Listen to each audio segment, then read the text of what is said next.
السلام عليكم ورحمة الله وبركاته. بسم الله الرحمن الرحيم. الحمد لله رب العالمين. الحمد لله وكفى وسلام على عباده الذين اصطفى. أما بعد، بسم الله ما شاء الله، لا قوة إلا بالله ما شاء الله. الخير كله بيد الله ما شاء الله. كل نعمة من الله ما شاء الله. لا يصرف السوء إلا الله. سبحانك لا علم لنا إلا ما علمتنا إنك أنت العليم الحكيم. سبحانك لا فهم لنا إلا ما فهمتنا إنك أنت الجواد الكريم. رب اشرح لي صدري ويسر لي أمري واحلل عقدة من لساني يفقه قولي. رب اشرح لنا صدورنا ويسر لنا أمورنا. ربنا آتنا من لدنك رحمة وهيئ لنا من أمرنا رشدا. اللهم افتح علينا حكمتك وانشر علينا من خزائن رحمتك يا أرحم الراحمين. رب يسر ولا تعسر وتمم بالخير وبك نستعين يا فتاح يا عليم. آمين.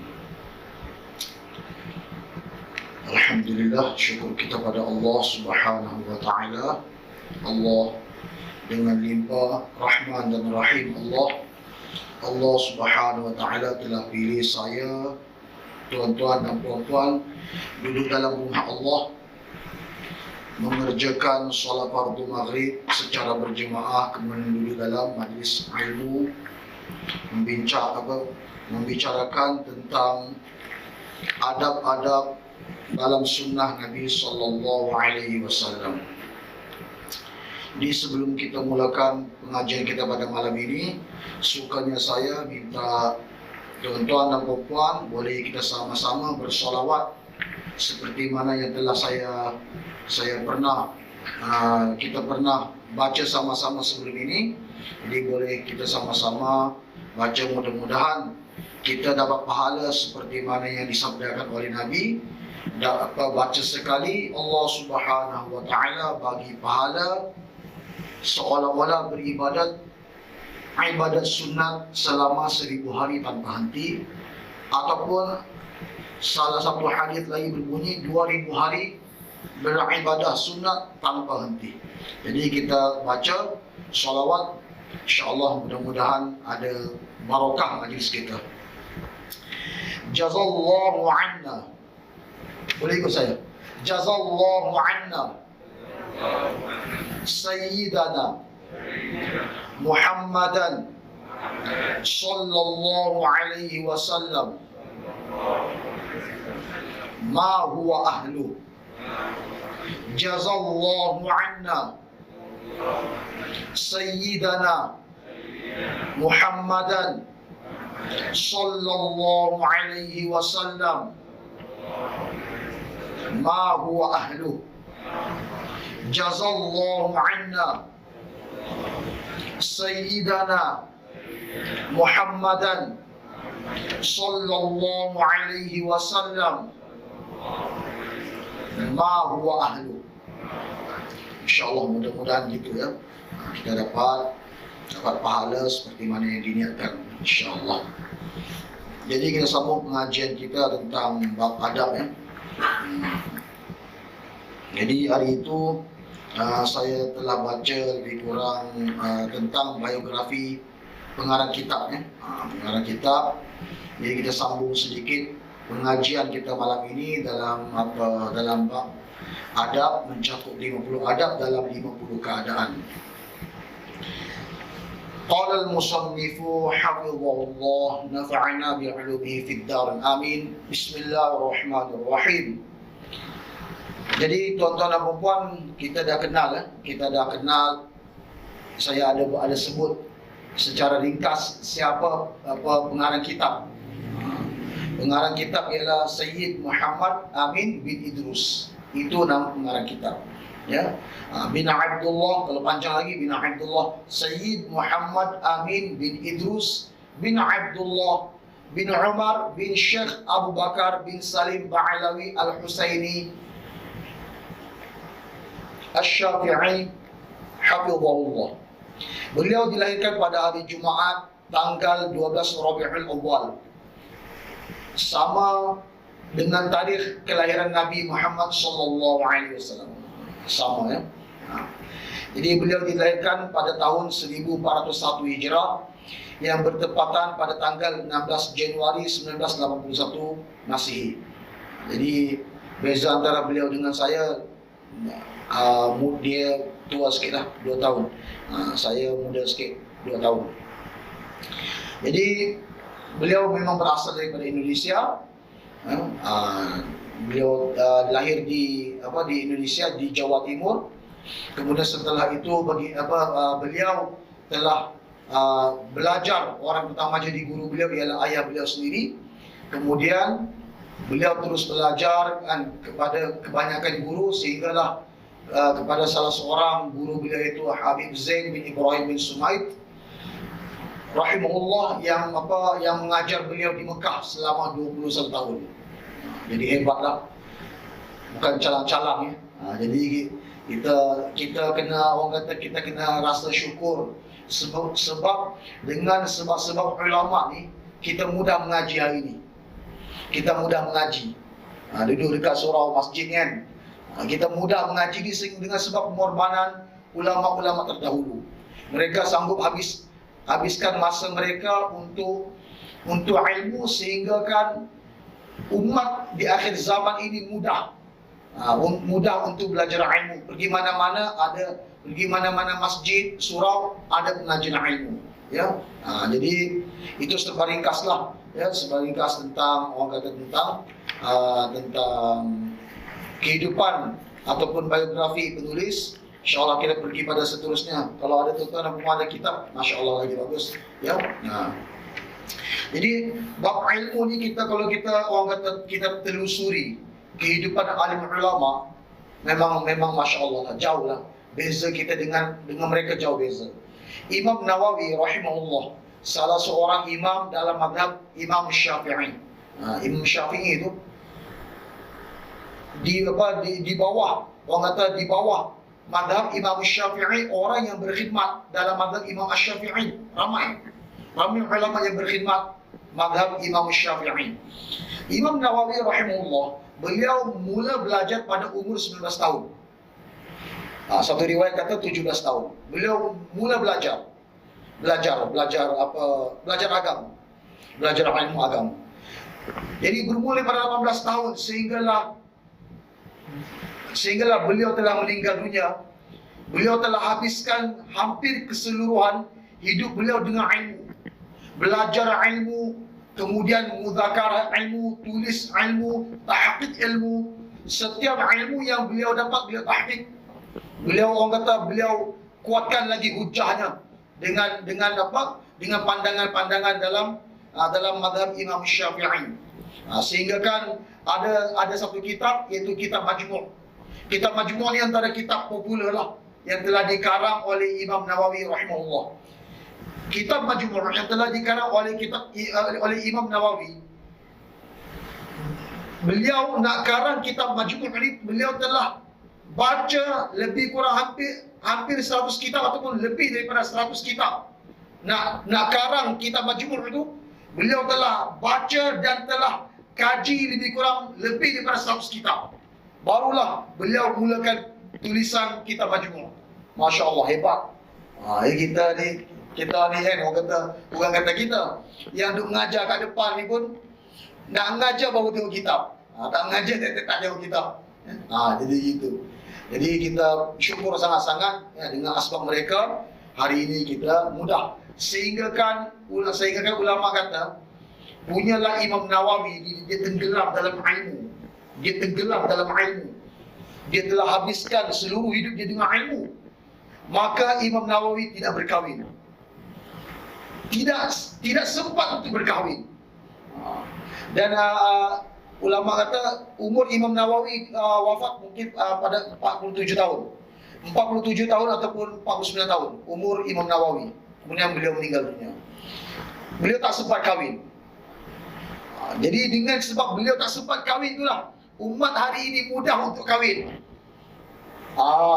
Beliau telah menggembeling usaha beliau dalam ilmu sehingga kan umat hari ini mudah nak dapat ilmu dan mudah untuk kahwin.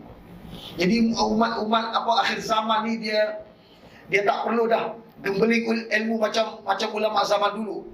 Dia cuma orang tengok, baca, belajar, mudah. Kan? Jadi gitu.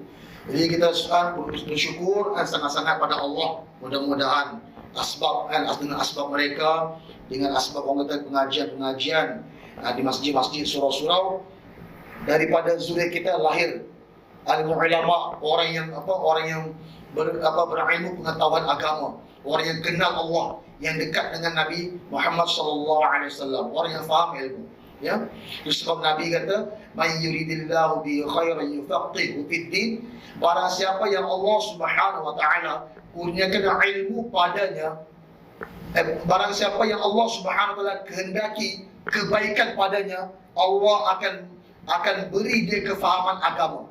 Fiqh bermaksud dalam hadis ni, "Man yuridillahu bihi khairan yufaqih." Diambil daripada perkataan faqaha, fiqh. Fiqh itu sendiri kefahaman. Jadi kalau Allah nak bagi kebaikan pada seseorang, Allah bagi kefahaman agama. Jadi kita jangan rasa dunia yang kehidupan dunia yang ada pada kita ini kebaikan, tidak, bukan. Itu bukan kebaikan. Itu hanya 5%, hanya 2%, 1% saja daripada kebaikan. Kebaikan yang sebenar adalah agama. Itu sebenarnya kebaikan. Apa saja berkaitan dengan agama itu adalah kebaikan. Jadi penting untuk kita belajar ilmu agama supaya kita kenal agama, supaya kita menghargai pengorbanan Nabi Muhammad sallallahu alaihi wasallam. Jadi kita pergi pada seterusnya pengajian kita, itu muka surat 18. Kita terus pergi pada terjemahan nasihat dan kata sambutan Sayyidi Al-Allamah Al-Arif Billah Al-Habib Zain bin Ibrahim bin Sumaid hafizahullah ta'ala wa nafa'ana bihi fid darin amin. Bismillahirrahmanirrahim. Hari itu kita dah belajar sampai mana, Ustaz? Ustaz ingat tak? Yang saya bahas tentang biodata. Sampai situ je. Jadi kita masuklah. Jadi ini terjemahan nasihat dan kata sambutan Sayyidi Al-Allamah Al-Arif Billah Al-Habib Zain bin Ibrahim bin Sumaid. Ini kata-kata aluan ataupun orang kata nasihat daripada guru kepada pengarang.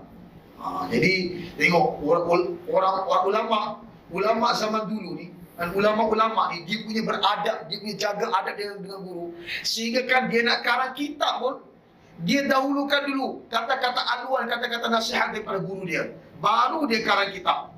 Tengok ya, ini dipanggil adab, dipanggil ya. Ini penting sangat kita jaga adab. Bila cerita bab adab ni, ada kisah yang selalu zaman saya belajar dulu, tuan guru kami cerita saat perkara ni berlaku di Pakistan. Tak jauh mana, mungkin beberapa tahun sebelum ni berlaku. Satu orang guru, satu orang pelajar ni, bila pelajar ni dia dah habis belajar, dia jadi orang kata syekh lah, Masya Allah, jadi tuan guru lah. Kemudian pelajar tadi ni dia dah balik kampung dia pergi mengajar. Dia mengajar dekat kampung dia, dan dia jadi imam dekat kampung dia. Kemudian tiba-tiba tuan guru dia di tempat dia belajar dulu, salah seorang tuan guru dia teringat nak ziarah anak murid ni yang jadi imam kat kampung ni. Jadi bila dia teringat tu, dia pergi ziarah. Jadi bila dia ziarah, dia sampai dekat tempat dekat perkampungan anak murid dia. Pada waktu itu pada waktu solat maghrib. Jadi bila mana tuan guru ni sampai, duduklah tunggu untuk mengerjakan solat fardu maghrib. Kemudian bila anak murid ni dia nampak tuan guru dia kat situ, dia pun tak tahu dia. Dia nampak tuan guru ni, dia perasan, dia nampak tuan guru dia dalam masjid tu. Tapi dia buat tak kerti je. Dia buat tak tahu. Dia tak layan tuan guru dia. Sepatutnya bila dia nampak tuan guru dia kat situ, paling kurang dia sapa lah. Dia sapa, tanya khabar, cium tangan, tanya orang kata keadaan sehat ke tidak.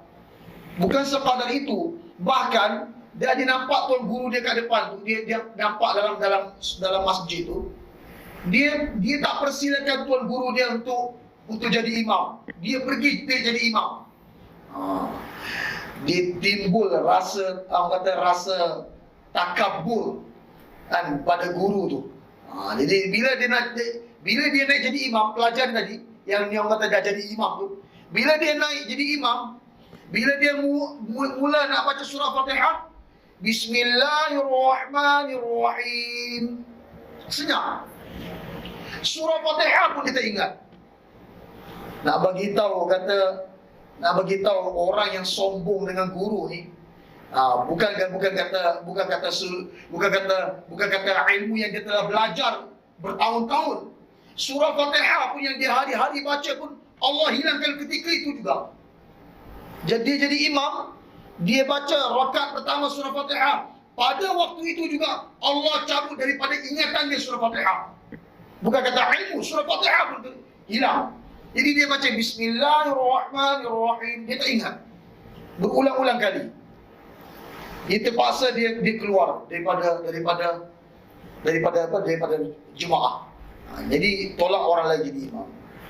Jadi lepas perkara tu jadi, dia minta maaf dengan guru dia. Dia jumpa guru dia minta maaf. Dia menangis.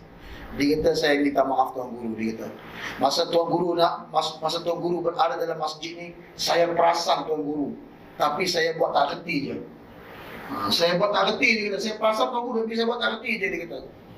Kemudian dia kata, sepatutnya tuan guru, ilmu tuan guru hebat, melebihi daripada saya. Sepatutnya saya muliakan tuan guru jadi imam berbanding saya. Tapi dia kata, saya rasa, saya sangka saya lebih hebat daripada guru, maka saya naik jadi imam. Jadi dengan orang kata dengan rasa takabur itulah Allah Subhanahu wa taala cabut ayat-ayat Al-Quran dalam dada saya, sehingga surah Fatihah pun saya tak ingat. Jadi dia minta maaf dengan guru dia, nangis-nangis dia minta maaf.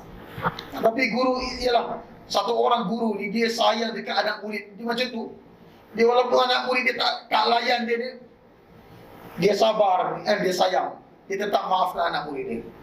Tengok Jadi kena hati-hati dalam bab kita belajar dengan mana-mana guru, dengan mana-mana para asatizah, para syekh. Kita jaga adab kita dengan guru. Sebab bukan kata ulama, bahkan sahabat sendiri telah ajar. Sebab sahabat ni anak murid Nabi. Anak murid direct belajar dengan Nabi. Sehingga kan Sayyidina Ali radhiyallahu anhu kata, aku menjadi hamba kepada orang yang mengajarkan daku satu huruf daripada ilmu. Satu huruf, bukan satu bab. Aku menjadi hamba kepada seseorang yang mengajarkan daku satu huruf daripada ilmu. Satu huruf saja sudah sanggup jadi hamba. Masya Allah. Tengok orang-orang dulu.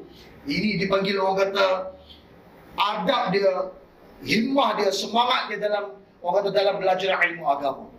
Hebat orang dulu. Itu Sayyidina Ali karamallahu wajhah.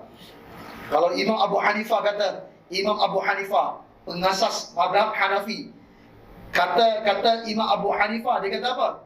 Aku menjadi hamba kepada orang yang mengajarkan daku satu bab daripada ilmu. Satu bab daripada ilmu. Aku menjadi hamba. Kita berapa banyak bab dah kita belajar. Ya? Sebab kita, orang kata kita tepuk dada, tanya iman masing-masing, tanya hati masing-masing. Sejauh mana adab kita dengan orang yang telah mengajar, orang yang telah membawa kita kenal pada Allah, kenal pada agama, kenal pada Nabi SAW. Jadi kita kena jaga adab itu, ya. Bismillahirrahmanirrahim. Segala puji bagi Allah Subhanahu wa taala, Zat pemilik nikmat, anugerah dan pujian yang baik dan indah.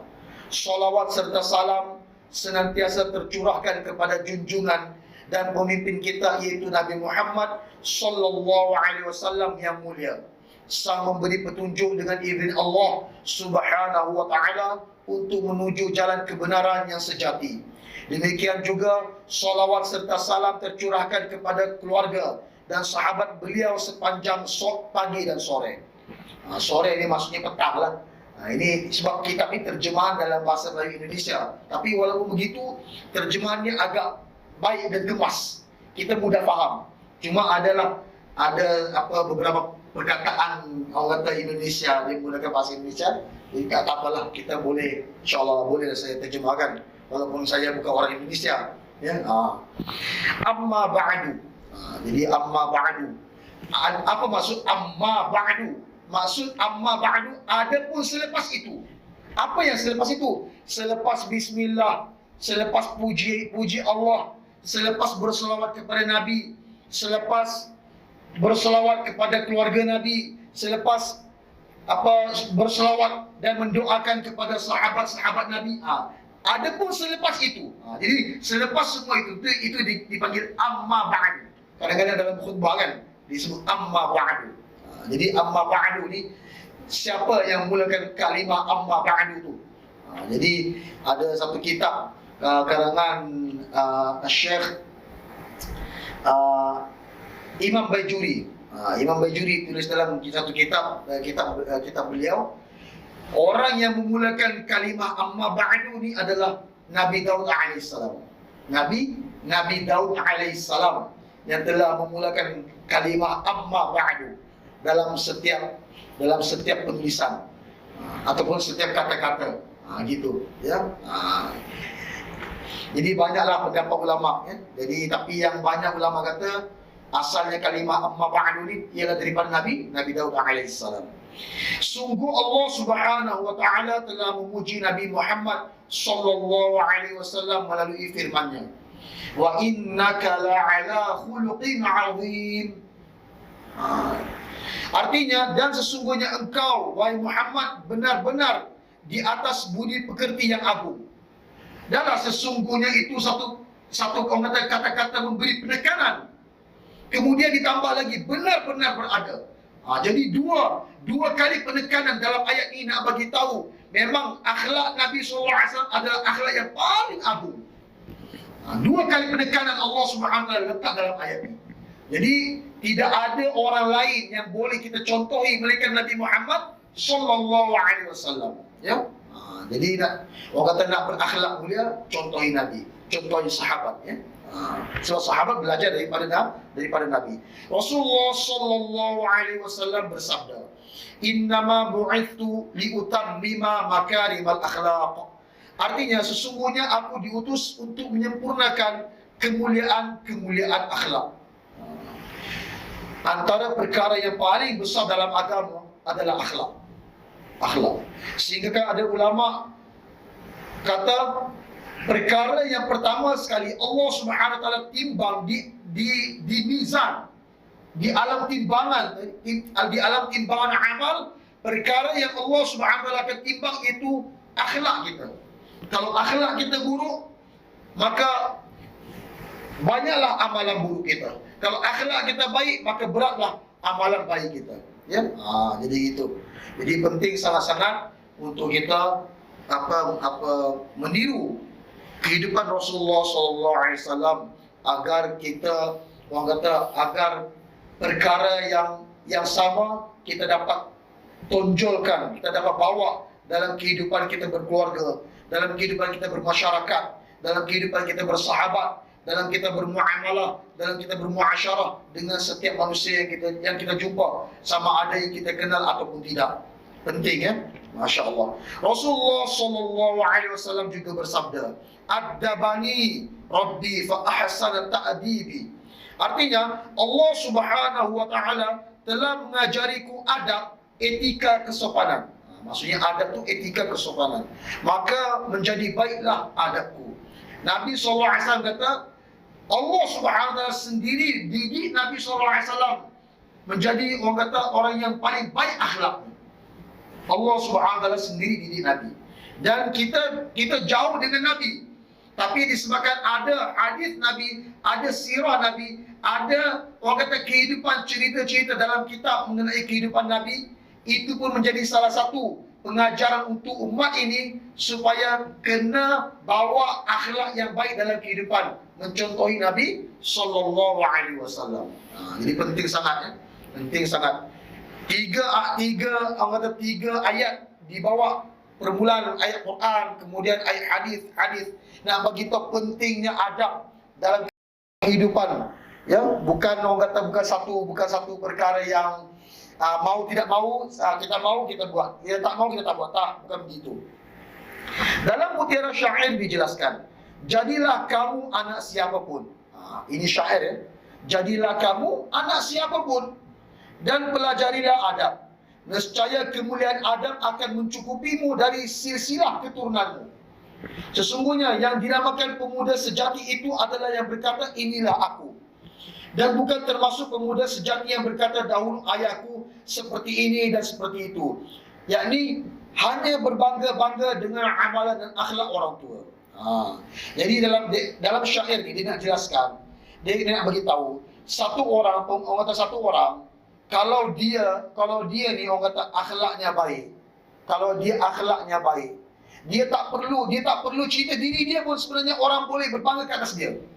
Tapi kalau dia ni satu orang kata yang memang dia hanya berharap, dia hanya orang kata menumpang kebaikan ayahnya, memang bagus, tak ada masalah. Cuma kalau kita hanya berbangga, kita orang kata kita rasa cukup hanya sekadar berbangga dengan kebaikan yang ada pada orang tua, tapi bukan pada diri kita, itu bukan pemuda sejati namanya.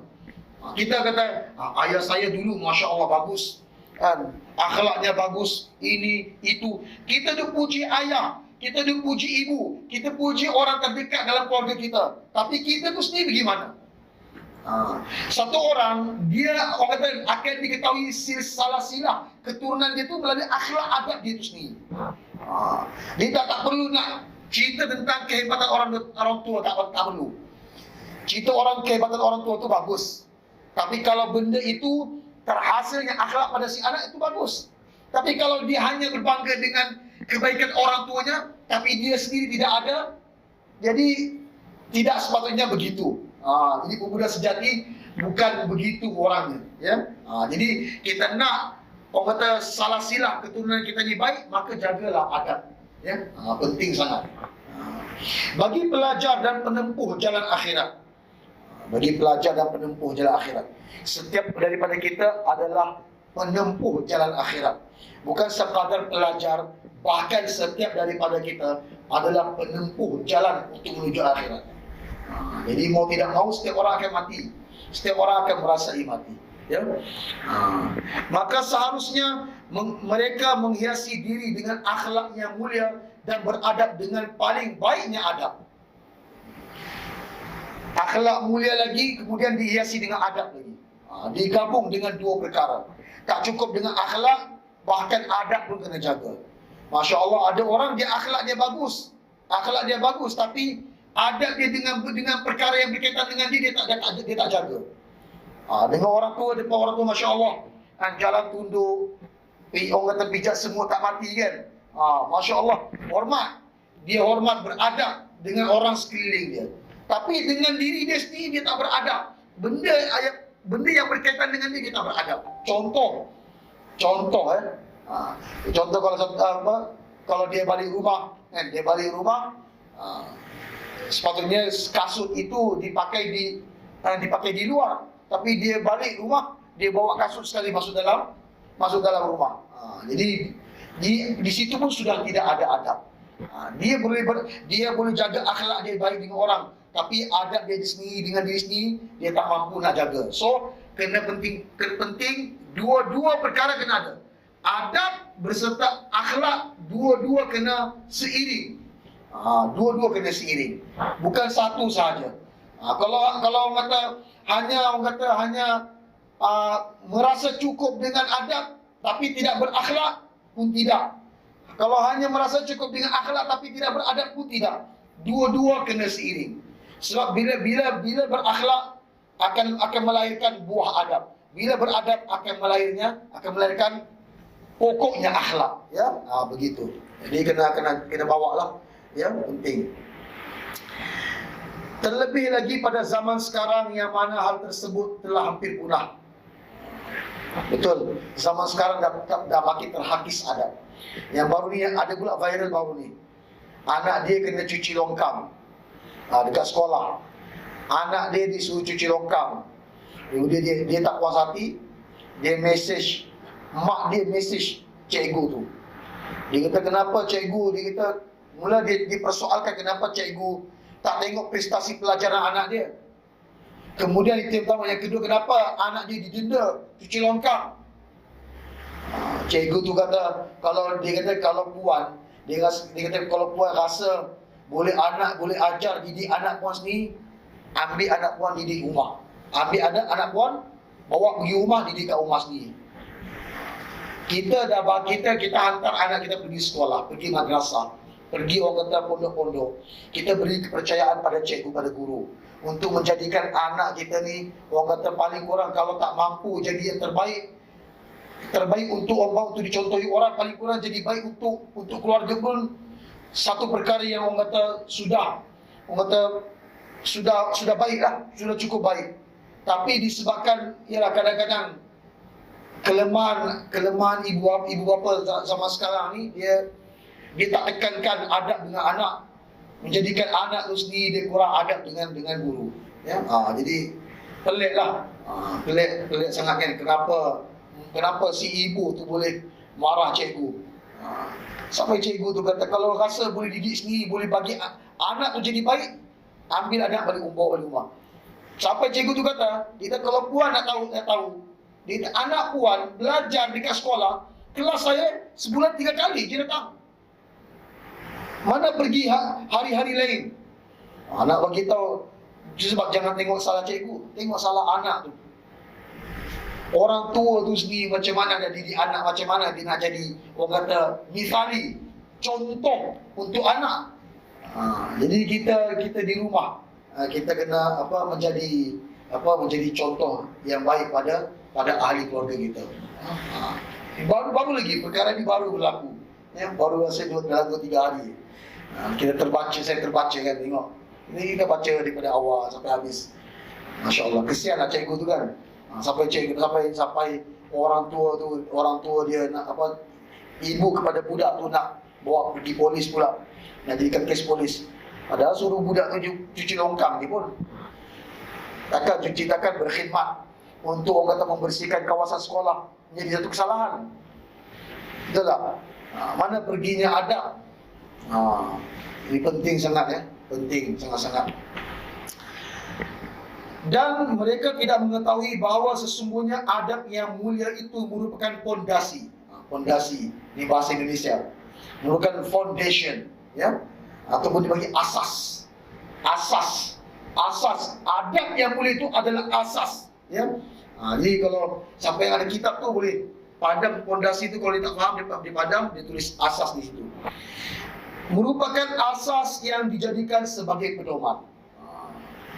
Memang adab itu memang sepatutnya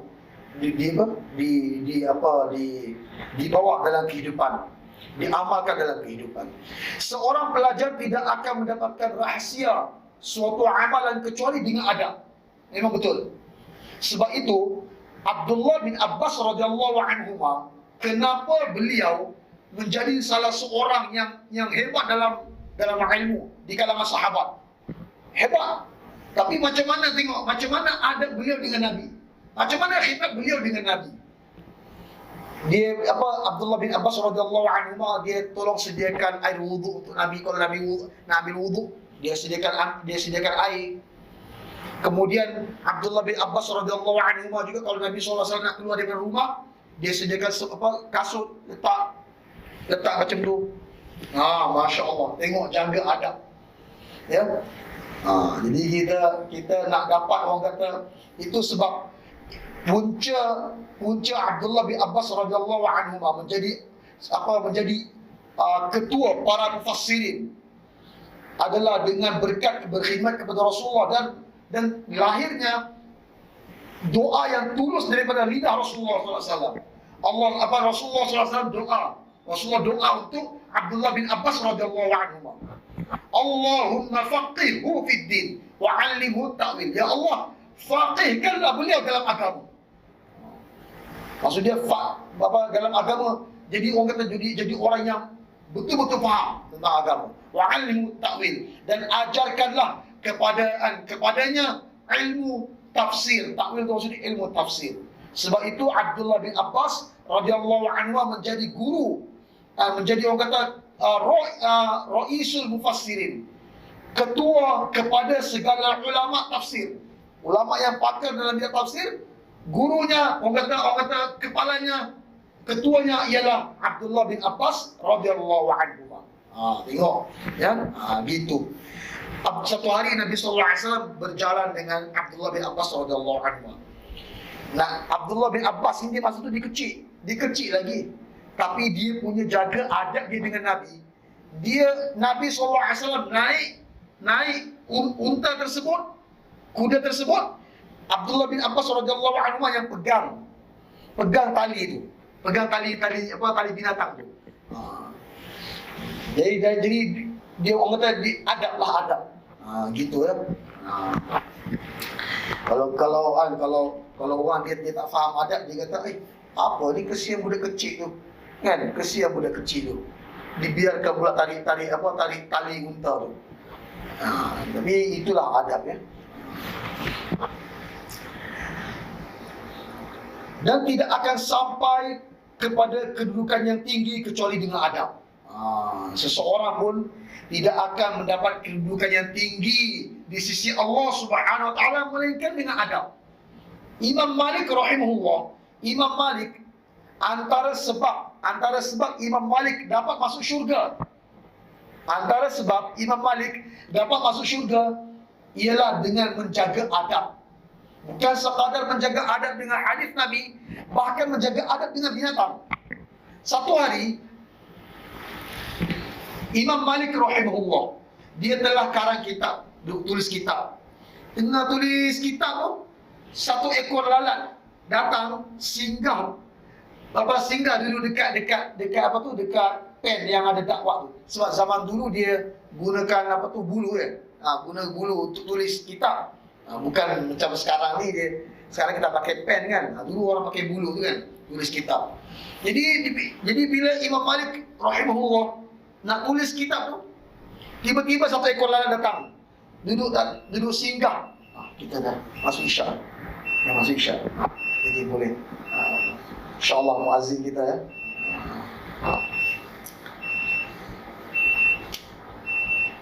InsyaAllah kejap lagi kita sambung kisah Imam Malik.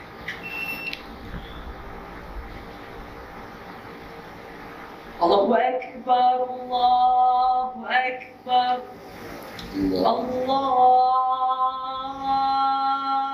Akbar, Allahu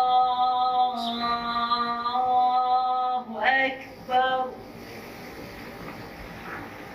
Ashhadu an la ilaha illallah.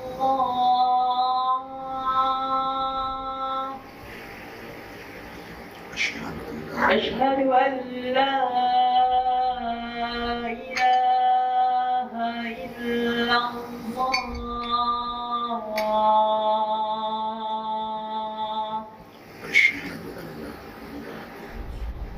أشهد أن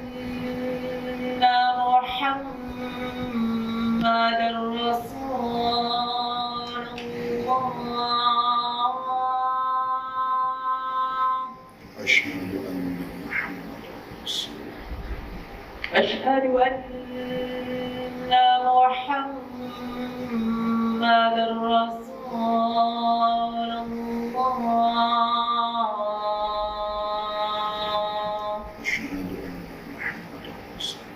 حي على الصلاة.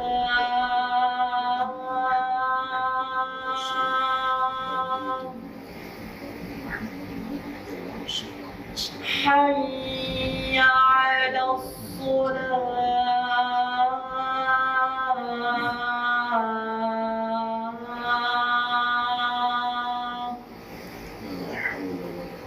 quwwata illa billah. حي على الفلاح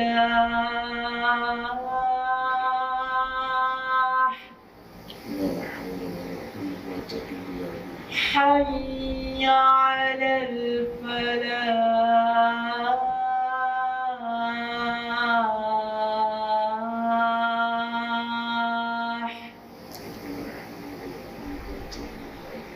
الله أكبر الله أكبر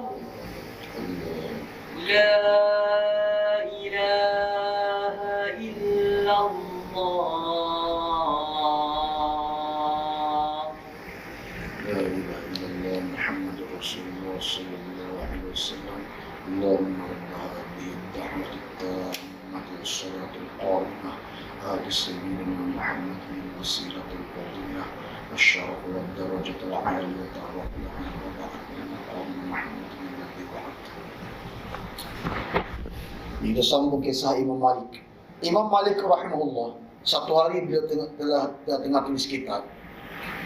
Tengah tulis kitab, kemudian satu ekor lalat datang. Hinggap dekat pena, dekat bulu tu, tempat untuk tulis kitab tadi. Ini bila Imam Malik tengok keadaan tu, Imam Malik duduk senyap, diam. Dia tak bergerak, tangan tak bergerak. Dia biar lalat tu minum dakwah tu. Dah berapa lama tu, kemudian lalat tu terbang. Setelah beberapa lama keadaan selepas tu, Imam Malik rahimahullah telah meninggal dunia.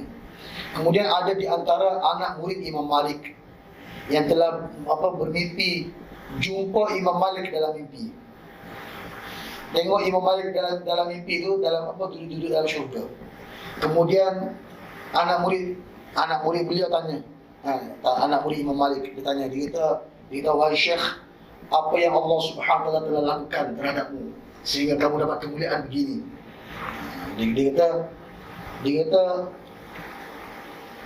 lebih kurang kata Imam Malik, saya tidak tahu apa amalan saya yang menyebabkan Allah Taala bagi kemuliaan yang sebegini, tapi dia kata Allah Subhanahu wa taala telah masukkan saya ke dalam syurga hanya kerana saya menjaga saya membiarkan lalat minum dakwah di pena saya. Itu hanya dengan itu, dia kata hanya dengan itu saya menjaga adab dan bagi orang kata dengan binatang, dengan makhluk, bagi dia minum, bagi dia kenyang. Kemudian setelah itu bila lalat tadi terbang, dengan sebab itulah Allah Subhanahu wa taala masukkan saya dalam syurga. Dengan sebab itu Allah masukkan Imam Malik dalam syurga. Ada satu kisah lagi tentang isteri kepada Khalifah Harun Ar-Rasyid. Khalifah Harun Ar-Rasyid, nama beliau ialah Siti Zubaidah rahimahullah. Jadi isteri Khalifah Harun Ar-Rasyid, isteri beliau memang banyak. Antara amalan yang paling besar isteri beliau telah buat, iaitu dia telah buat satu paip air tu dalam tanah sepanjang perjalanan daripada kota Baghdad sehinggalah ke Makkahul Mukarramah. Jadi di setiap dalam perjalanan tu memang ada tempat air, tempat minum air. Setelah beberapa kilometer ada jumpa air untuk para musafir boleh minum air di setiap persinggahan yang ada air. Itu antara amalan yang telah dibuat oleh Zubaidah rahimahullah, isteri kepada Khalifah Harun Ar-Rasyid. Tapi bukan kerana sebab itu beliau masuk syurga, bukan. Jadi pada satu hari, isteri kepada Khalifah Harun Ar-Rasyid, Zubaidah tadi telah meninggal dunia. Pada waktu malam tu, beberapa orang dayang, maksudnya hamba sahaya, telah bermimpi Siti Zubaidah, isteri kepada Khalifah Harun Ar-Rasyid, duduk dalam syurga tengah main buayan. Ini kemudian dia tak dia dia kata wahai, dia kata apa, permaisuri kan, apa Zubaidah, dia kata apa yang menyebabkan apa amalan kamu yang menyebabkan Allah Subhanahu wa taala telah layan kamu sebegini. Dia kata Allah Subhanahu wa taala telah bagi tahu saya dengan asbab amalan ini, bukan dengan perkara lain. Dengan asbab amalan ini sahaja Allah Subhanahu wa taala telah masukkan saya dalam syurga. Iaitu setiap kali azan saya takkan buat apa-apa dan saya diam dan saya tidak akan masuk tandas. Walaupun pada masa itu memang saya terlalu sangat, orang kata nak terbuang, nak terkucil atau nak buang air dan tak tahan, pun saya tetap tahan, takkan masuk tandas pada ketika azan tengah berkumandang. Azan tengah berkumandang, saya takkan masuk tandas walaupun dalam keadaan saya memang tak boleh tahan. Dengan sebab itu dia kata Allah Subhanahu wa taala telah masukkan saya ke dalam syurga. Tengok, dia jaga adab dia dengan Allah, dengan orang kata dengan muazzin. Sepatutnya memang kalau dia nak tandas tak ada masalah, betul. Kalau satu orang dia nak masuk tandas dalam tengah azan tengah berkumandang, dia masuk tandas tak ada masalah. Hukum dari segi hukum tak ada masalah. Tapi dia punya nak jaga adab tu. Adab supaya dia boleh jawab panggilan azan tadi. Kemudian yang kedua ialah kalimah azan tu sendiri. Orang kata muazzin telah menyahut panggilan Allah Subhanahu wa taala supaya panggil orang-orang Islam untuk bersolat. Tapi kerana nak jaga adab dengan azan tadi, dengan muazzin tadi, dengan kalimah-kalimah yang telah disebutkan oleh muazzin tadi, dia jaga adab. Dengan sebab itu isteri kepada Khalifah Harun al-Rashid telah masuk syurga. Simple, amalan tu simple saja, tapi dia jaga adab, Allah bagi masuk syurga. Kira kadang-kadang kita jangan remehkan amalan walaupun kecil, jangan remehkan. Dia kata tak apalah, kecil je ni. Jangan, tuan-tuan dan puan-puan, jangan. Setiap amalan yang kita buat, sama ada kecil atau besar, anggap semuanya besar di sisi Allah. Baru orang kata, bila kita anggap walaupun benda kita nampak amalan itu kecil, tapi bila kita anggap benda tu sebagai satu amalan yang besar, maka di situ ada kemuliaan untuk kita. Ada kemuliaan, ada janji Allah Subhanahu wa taala di situ. Jadi penting kena jaga ya. Ini rahsia dipanggil. Ini rahsia amalan dan rahsia orang yang menjaga adab. Masya Allah. Maka manusia itu tidak dianggap bermanfaat kecuali dengan adabnya. Manusia sendiri tidak akan, orang kata, bukan kata tidak dianggap bermanfaat, bahkan orang benci pada orang yang tidak ada adab. Orang semua benci, tak suka. Penting sangat-sangat. Diterangkan dalam sebuah hadis, ma tajalasa qaumun majlisan falam yamsik ba'dhum li ba'dihim illa nuzi'a min dzalikal barakah. Artinya, tidaklah suatu kaum duduk berkumpul dalam sebuah majlis dan mereka tidak saling menghormati di antara sesama mereka, kecuali keberkatan yang mereka dapatkan akan dicabut oleh Allah Subhanahu wa taala. Ini antara adab dalam majlis. Adab dalam majlis, tak kira lah majlis ilmu, majlis zikir, apa sahaja majlis yang berkaitan dengan agama. Bukan sekadar kita kena jaga adab kita dengan orang yang sampaikan ilmu, bahkan kita kena jaga adab dengan sesama kita. Jaga adab sesama kita. Jadi dengan asbab kita jaga adab sesama kita, sebab kita yang orang yang ada dalam majlis ilmu itu semuanya sedang menuntut ilmu. Jadi kita kena jaga adab sesama kita, sebab orang yang sama duduk dalam masjid itu dikira orang ahli ilmu. Jadi kena jaga adablah, penting. Ya, penting sangat-sangat. Nabi Muhammad SAW juga bersabda, akrimu auladakum wa ahsinu adabahum. Artinya, muliakanlah anak-anak kalian dan perbaikilah adab-adab mereka. Nabi SAW suruh kita muliakan anak-anak. Maksudnya bagi kasih sayang pada anak-anak. Ajar anak-anak tentang adab. Jadi kalau kita nak tahu apa orang kata anak-anak kita ni macam mana, tengoklah dia, tengok kita sendiri, kita cermin diri kita sendiri macam mana. Sebab mak ataupun ayah bila berada di rumah, dia punya gerak-geri dia akan dilihat oleh setiap anak-anak itu. Anak-anak itu dia akan tengok setiap gerak-geri mak ayah yang berada di rumah. Jadi kita sebagai mak ayah ni nak jadi mifali, nak jadi contoh kepada anak-anak, kena jaga, ya, kena orang kata kena jaga adab. Kita lah sendiri sebagai orang tua, kita kena jaga adab. Sebab antara perkara yang orang kata perkara yang penting dalam keluarga ni akhlak. Kita sendiri tu kita kena jaga akhlak kita dengan anak. Kita kena orang kata sayang anak, bagi kasih sayang sepenuhnya pada anak. Tapi biarlah berpada. Janganlah sampai memanjakan anak sehingga kan anak tu sendiri menjadi kurang ajar, kurang orang kata biadab, ya. Begitu. Para salafus soleh berkata, satu qiraf timba. Qiraf ni timba ataupun baldi lah. Baldi senang, timba pun baldi pun sama lah. Dari adab lebih baik daripada setimba besar ilmu tanpa adab. Ulama salafus soleh, orang-orang dulu, mereka terlalu ambil berat sehingga mereka kata satu timba, walaupun timba tu kecil, walaupun baldi tu kecil, yang dipenuhi dengan adab lebih baik daripada satu timba ataupun satu baldi yang besar penuh dengan ilmu tapi tidak ada adab. Jadi penting adab. Sebab tu orang-orang dulu dia belajar adab terlebih dahulu, barulah dia belajar ilmu. Jadi macam cerita imam nahwu kan, imam kepada ulama-ulama nahwu Sibawih.